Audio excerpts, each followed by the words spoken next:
Shalom, selamat pagi jemaat Tuhan. Berjumpa kembali dalam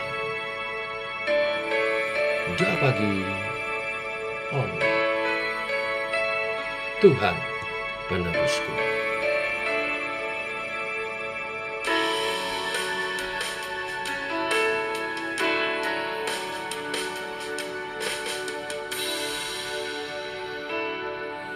Besar mulia kasih-Mu, Kau korbankan hidup-Mu, curahkan darah-Mu sebagai ganti dosaku.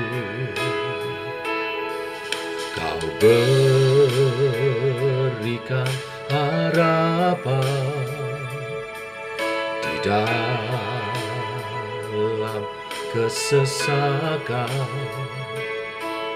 Akulah perbuatan-Mu, Yesus Tuhan penebusku. Karena kasih-Mu yang selamatkanku, menyucikan dan menebus hidupku. Ku naikkan syukur buat pengorbanan-Mu, Maha mulia dan terindah Kau, Yesus.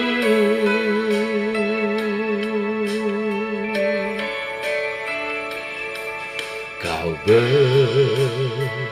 berikan harapan di dalam kesesakan. Akulah perbuatan-Mu, Yesus Tuhan penebusku. Karena kasih-Mu yang selamatkanku, menyucikan dan menebus hidupku. Ku naikkan syukur buat pengorbanan-Mu, Maha mulia. Karena kasih-Mu yang selamatkanku, menyucikan dan menebus hidupku. Ku naikkan syukur buat pengorbanan-Mu, Maha mulia dan terindah Kau, Yesus.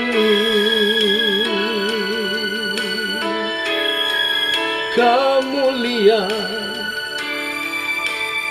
Kau agung Tuhan, Maha besar, Maha mulia, Maha agung.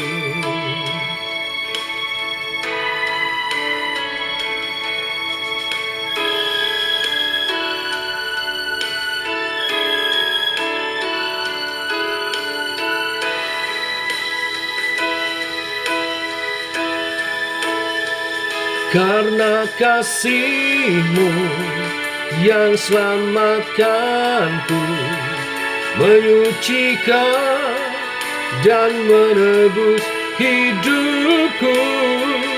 Ku naikkan syukur buat pengorbanan-Mu, Maha mulia dan terindah Kau. Karena kasih-Mu yang selamatkanku, menyucikan dan menebus hidupku. Ku naikkan syukur buat pengorbanan-Mu, Maha mulia mulia dan terindah Kau, Yesus.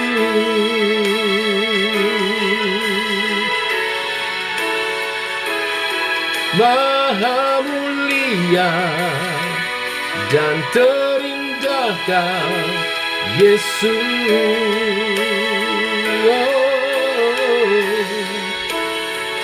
Maha mulia dan terindah Kau, Yesus.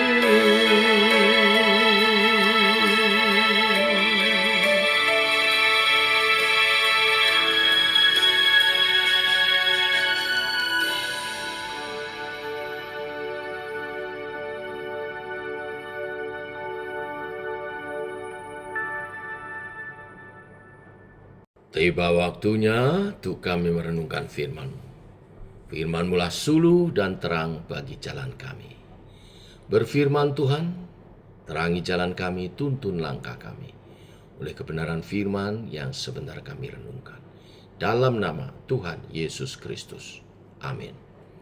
Bapak Ibu, kita lanjutkan renungan firman pada pagi hari ini. Markus pasal 9 ayat 2 sampai yang ke-13. Demikian firman Tuhan. 6 hari kemudian Yesus membawa Petrus, Yakobus, dan Yohanes, dan bersama-sama dengan mereka ia naik ke sebuah gunung yang tinggi. Di situ mereka sendirian saja. Lalu Yesus berubah rupa di depan mata mereka, dan pakaiannya sangat putih berkilau-kilau. Tidak ada seorang pun di dunia ini yang dapat mengelantang pakaian seperti itu. Maka nampaklah kepada mereka Elia bersama dengan Musa. Keduanya sedang berbicara dengan Yesus. Kata Petrus kepada Yesus, "Rabi, betapa bahagianya kami berada di tempat ini. Baiklah kami dirikan 3 kemah, 1 untuk engkau, 1 untuk Musa, dan 1 untuk Elia." Ia berkata demikian sebab tidak tahu apa yang harus dikatakannya, karena mereka sangat ketakutan. Maka datanglah awan menaungi mereka, dan dari dalam awan itu terdengar suara, "Inilah anak yang kukasih, dengarkanlah dia." Dan sekonyong-konyong waktu mereka memandang sekeliling mereka, mereka tidak melihat seorang pun lagi bersama mereka, kecuali Yesus seorang diri. Pada waktu mereka turun dari gunung itu, Yesus berpesan kepada mereka supaya mereka jangan menceritakan kepada seorang pun apa yang telah mereka lihat itu sebelum Anak Manusia bangkit dari antara orang mati. Mereka memegang pesan tadi sambil mempersoalkan di antara mereka apa yang dimaksud dengan bangkit dari antara orang mati. Lalu mereka bertanya kepadanya, "Mengapa ahli-ahli Taurat berkata bahwa Elia harus datang dahulu?" Jawab Yesus, "Memang Elia akan datang dahulu dan memulihkan segala sesuatu. Hanya bagaimanakah dengan yang ada tertulis mengenai Anak Manusia, bahwa ia akan banyak menderita dan akan dihinakan? Tetapi aku berkata kepadamu, memang Elia sudah datang, dan orang memperlakukan dia menurut kehendak mereka, sesuai dengan yang ada tertulis tentang dia." Amin. Sampai di sini pembacaan kita. Bapak Ibu, perikop pagi hari ini berbicara tentang Yesus menampakkan diri dalam kemuliaannya. Petrus, Yakobus, dan Yohanes, para murid Yesus itu mendapat kesempatan istimewa dan langka, sebab Yesus membawa mereka naik ke sebuah gunung, Gunung Tabor di Galilea. Mereka bertiga menjadi saksi dari peristiwa Yesus menampakkan diri dalam kemuliaannya. Yesus mengalami perubahan rupa. Di atas Gunung Tabor itu wajah Yesus berubah dan pakaiannya menjadi putih berkilau-kilau. Wajah Yesus berubah. Yesus yang selama ini dikenal sebagai anak tukang kayu dari Nazaret menjadi manusia dalam kemuliaannya, dibungkus dengan cahaya keagungan sorgawi. Lalu tampak Nabi Elia dan Musa berbicara dengan Yesus. juga ada awan yang menaungi mereka. Dan terdengar suara dari surga, "Inilah anak yang kukasihi, dengarkanlah dia." Tentu ini suara Bapa. Semua hal ini hendak menegaskan siapakah Yesus. Yesus adalah Allah yang mulia. Yesus adalah Mesias, anak Allah yang hidup, sebagaimana pengakuan Petrus sebelumnya. Yesus menampakkan diri dalam kemuliaannya, kedahsyatannya. Bagaimana respon murid-murid Petrus, Yakobus, dan Yohanes? Mereka mengalami kebahagiaan yang luar biasa. Kemuliaan Tuhan Yesus mengubah hati mereka. Sebelumnya, Yesus menyampaikan pemberitahuan tentang penderitaannya. Murid-murid tidak dapat memahami kenapa Yesus harus menderita. Bahkan Petrus sampai menarik Yesus ke samping dan menegur Yesus. Murid-murid berada dalam kebingungan dan kegamangan tentang Mesias. Tapi kemuliaan Tuhan yang mereka saksikan mengubah mereka hingga diliputi sukacita yang dahsyat, kekaguman. Kemuliaan Tuhan membuat para murid juga tunduk dalam rasa takjub, takut, dan hormat pada Yesus. Kisah yang sama juga ditulis di Injil Matius, juga Injil Lukas. Di Matius pasal 17 ayat 6, bahkan murid-murid tersungkur saat mereka menanggapi kemuliaan Yesus ini. Tersungkur dengan sangat takut, sangat takjub. Petrus mengusulkan untuk mendirikan 3 kemah, tapi peristiwa itu sebentar saja. Kenyataan itu hendak mengingatkan mereka bahwa kemuliaan Yesus tidak terlepas dari penderitaannya yang akan dia hadapi. Karena itu kita sebagai murid-murid Tuhan juga diingatkan, jangan hanya terpesona pada kemuliaan Tuhan, tetapi juga harus siap menjalani penderitaan. Jangan hanya terpaku di hadirat Tuhan yang mulia, tetapi lupa untuk menggenapi tugas panggilan kita. Suara dari surga, dengarkanlah dia, mengajak kita untuk percaya dan taat kepada Yesus saja. Kita harus bekerja dan melayani Tuhan, bukan yang mengatur Tuhan. Tetapi kitalah yang harus mendengar suaranya dan melakukan kehendaknya. Sesudah pemuliaannya, Yesus turun gunung. Puncak gunung kemuliaan itu tidak membuat Yesus dan ketiga muridnya menetap. Namun mereka turun gunung untuk memulai dan menjalani misi penderitaannya. Kemuliaan Tabor menuju ke Golgota. Jadi sesudah ini kita pun belajar juga turun gunung, mengerjakan tanggung jawab, menyelesaikan misi dengan tuntas, mengerjakan pelayanan dengan setia dan dalam ketaatan, juga terus dengar-dengaran akan firman Tuhan. Ada dalam hadirat Tuhan, dipenuhi kemuliaan Tuhan, adalah saat-saat terindah.